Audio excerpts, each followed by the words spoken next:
Between September 2019 and March 2020, wildfires killed billions of animals and decimated more than 200,000 square kilometers of Australian forest, an area larger than the size of Nebraska.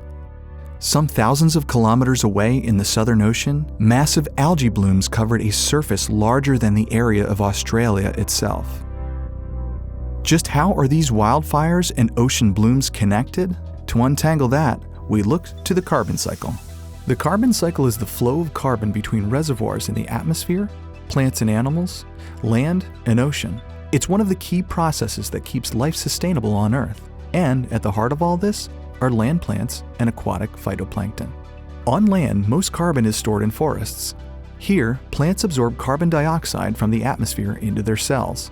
With energy from the sun, plants combine carbon dioxide and water to form carbohydrates, such as sugar, and oxygen through photosynthesis. In this process, carbon dioxide is converted to carbon-based cellular material. Carbon stored in those plants can be transferred when animals eat the plants die and decay, or in the case of Australia, fire consumes the plants. And once again, carbon-based cellular material becomes carbon dioxide that ends up in the atmosphere. If we look to the ocean reservoir, carbon dioxide is also absorbed by phytoplankton, microscopic organisms that convert carbon dioxide, water, and sunlight into carbohydrates like sugar and oxygen through photosynthesis. Carbon dioxide released into the atmosphere eventually becomes available for aquatic photosynthesis. In general, any change that shifts carbon out of one reservoir puts more into other reservoirs.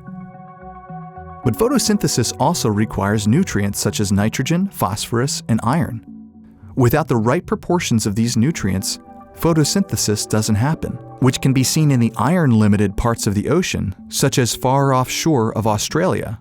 Atmospheric aerosols released by fires, however, contain carbon as well as other nutrients essential for plant growth, like iron. When these aerosols are deposited on the ocean's surface, these nutrients become available for photosynthesis. This iron from the Australian wildfires is now thought to have stimulated the massive Southern Ocean phytoplankton blooms. Blooms of such magnitude that they converted an almost equivalent volume of carbon dioxide released by the fires into carbohydrates and cellular material. And here is why having a vantage point from space is crucial. From satellites, we can observe how the movement of carbon changes when large-scale events like wildfires occur. The connection between the Australian wildfires and Southern Ocean bloom could not have been made without satellites. NASA's Plankton Aerosol Cloud and Ocean Ecosystem, or PACE, mission is specifically designed to better measure parts of the atmosphere and ocean connection with unprecedented resolution.